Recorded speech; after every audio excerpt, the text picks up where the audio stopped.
Hey guys, what's going on? Jenko Sports here, bringing you the next episode of our Addicted to Addicks FM 2015 beta series. What a series it's been so far. I can't believe I'm at 150 subscribers now. That is almost like the feeling of that 7-2 victory against Bournemouth. Almost. Not quite, but almost.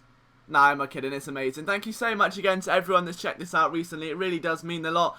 And we've got bigger fish to fry now. We're back in the league, facing Brighton. Now, I've managed these on FM 2014 with varied success. I almost got promoted and then got denied in the final game of the season. So I want to go out with a bit of vengeance. I want to see what I can do. But first, Capital One Cup third round draw. Who are we going to get? This is important now. City and Watford. Okay, that's still not us. Huddersfield, I like that draw. Oh, come on. Give me an easy draw. Don't give me one of the top 4 Prem teams. I want it to be a nice series where I don't embarrass myself and I do have a bit of dignity left. Come on, give me Cheltenham or Doncaster. I know Cheltenham aren't even there, are they? But Rochdale, that'll do nicely. Oh, QPR. Southampton, no. Liverpool, no. It's alright. No. It's alright. Leicester, Albert, no. Come on. Who's left? Rochdale. Give me Rochdale. Give me Rochdale. Villa. Oh, come on, please. No. No. Oh. Forest. Why not Oldham? Why do West Ham get Oldham? Why do we get Jamie Patterson in his all-star Nottingham Forest squad with traitor Andy Reid? Any money he scores, the little Irish traitor, he's going to waltz in thinking he owns the valley and pop in a hat-trick, innit? And then he'll step outside and get beaten up by a group of thugs. And then I won't stop him. I'll take a picture and whack it on Twitter. That way, and then I get fined by the FA and into the sun. Now look at that. Simon Churchill, international duty for Wales. Well, good luck, Wales. You're not qualifying for anything, are you?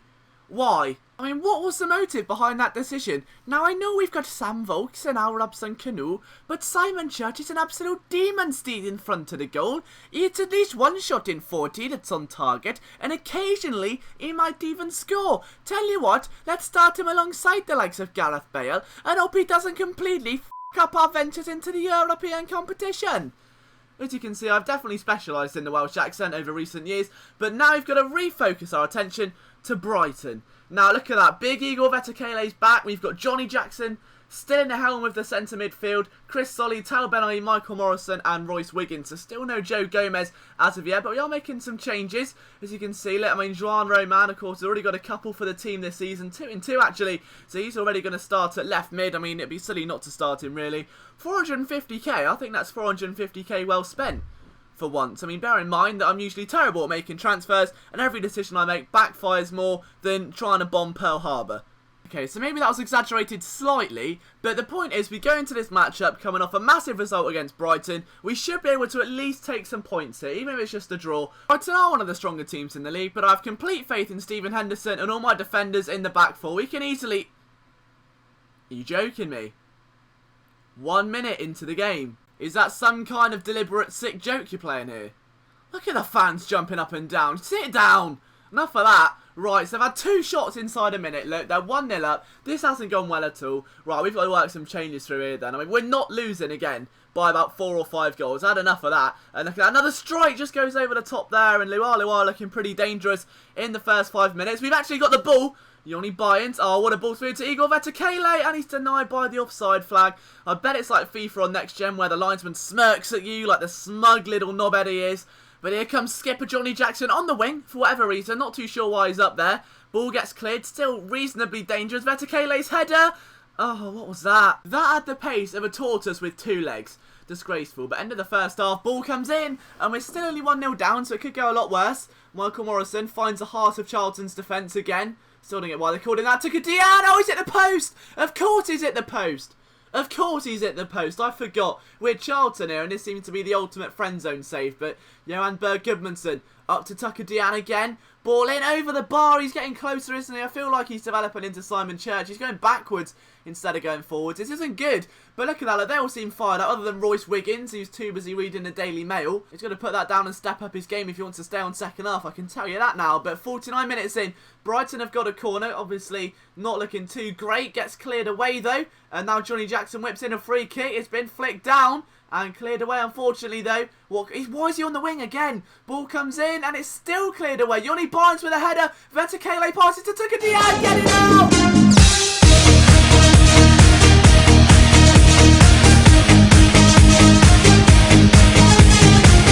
Charlton equalised 64th minute. Vaticale being a bit selfless there, bless him. I think there's a bit of bromance brewing between the two strikers. He could have easily got that in the back of the net, but no.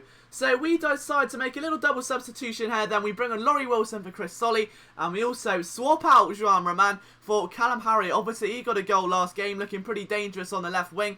So a bit of competition over that position between the Spaniard and little Callum Harriott. Goodmanson carrying a bit of pace and danger, goes for goal himself and wins the corner. Should have probably done a bit better from there though. Callum Harriott whips in a free kick. It's been in deep. It's a good Diane. It's in again.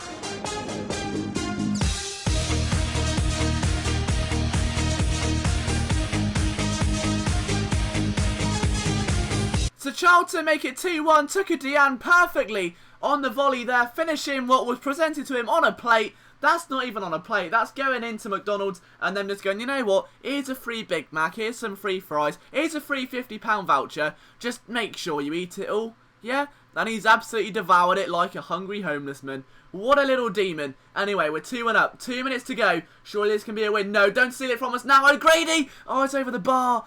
Oh, my heart was in my mouth then. Oh, this game is taking years off my life. It's presented more emotional stress than a series of Game of Thrones.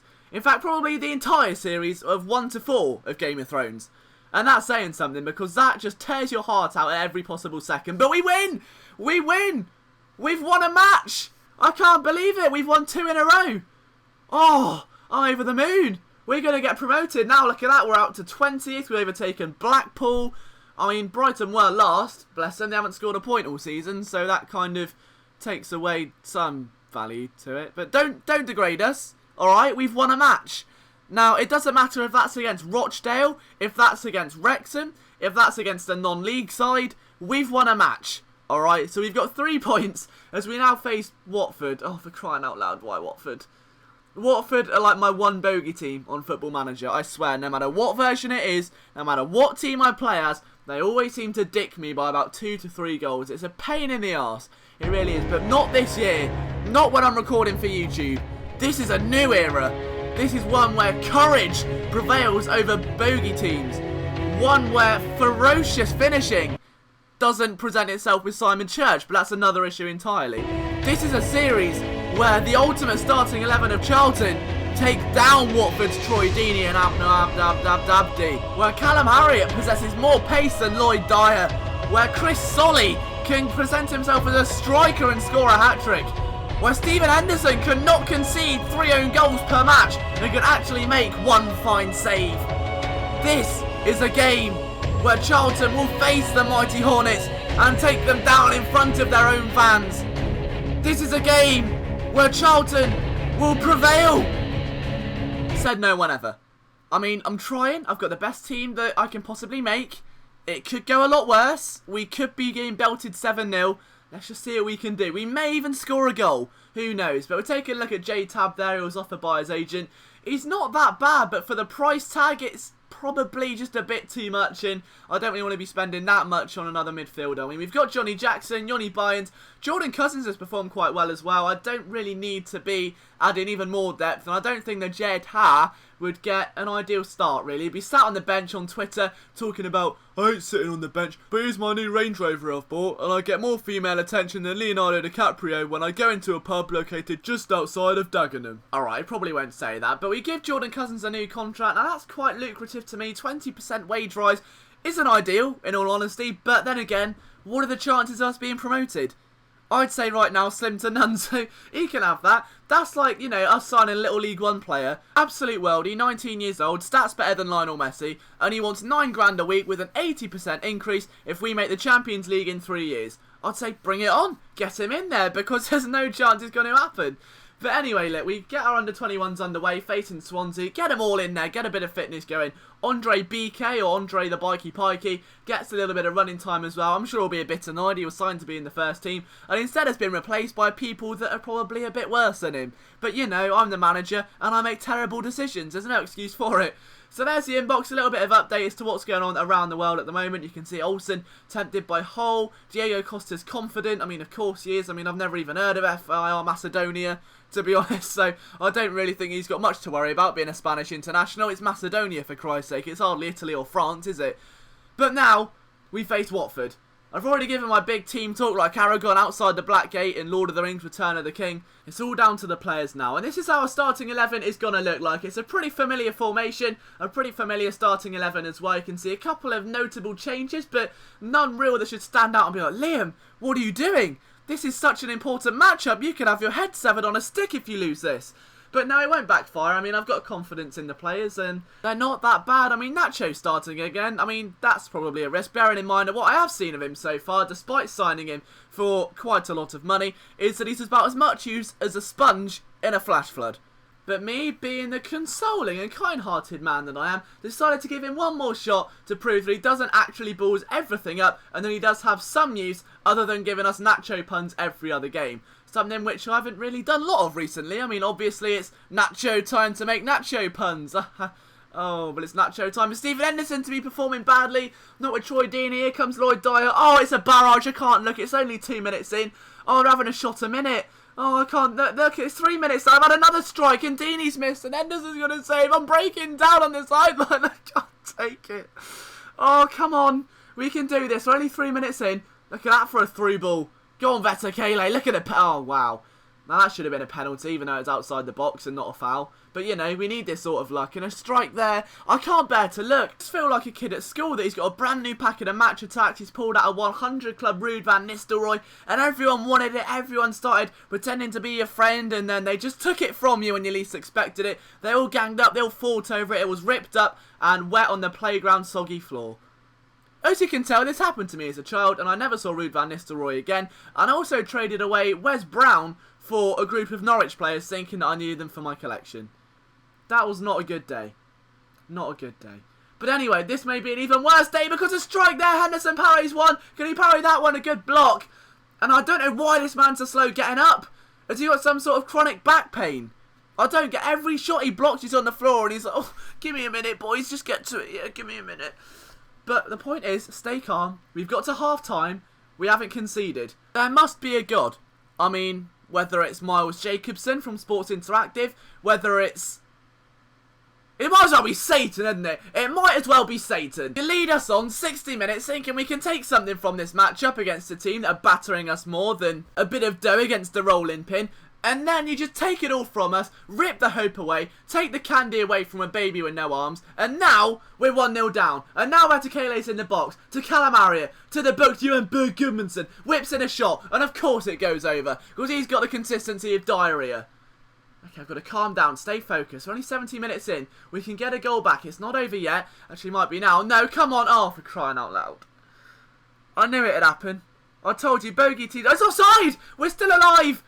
Come on, Charlton. I have 110% faith in you. Stephen Henderson, you're the love of my life. And Alright, I'm not letting you shagging my wife after that. That's atrocious. You stood there like a lemon. You're not in Sunday League now, Stephen. Step it up. Anyway, Lloyd Dyer, 82nd minute. We're still 2-0 down. We can still salvage something from it. Not Troy Deeney. Anyone but Troy Deeney. Come. Troy Deeney. Troy Deeney is the bane of my life. Literally, if there's one man I detest more in Football Manager, there is none. Troy Deeney is the epitome of my Football Manager career. He scores every game against me, without fail. We get a goal. Hang on, we get a goal back. Get it out!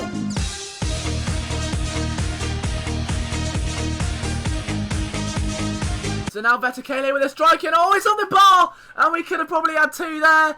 We may have come back into it. Come on, there's hope. 90th minute. Goodmanson's corner. Big header's in!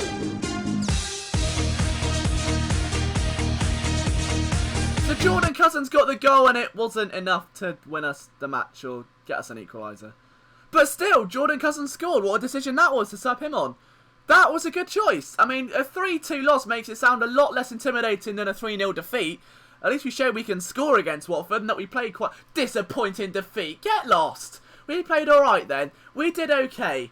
That could have gone a lot worse. So there's positives to take. We had an unbeaten streak be ripped from us by a bogey team. But as we look forward against Wolves, I'm confident we can get a couple more good results. Thank you so much for tuning in. Again, if you do like this content and haven't already subscribed, be sure to hit the subscribe button. Let me know in the comments what you like and what you want to see from the series. If you want live streams, let me know. If you want longer videos, let me know. If you want me to never upload again, let me know. But yeah, thank you honestly for all your feedback. It means the world to me. And for some reason, I haven't done any other series other than Football Manager because you guys seem to like this so much. So, honestly, for everything, thank you, and I'll see you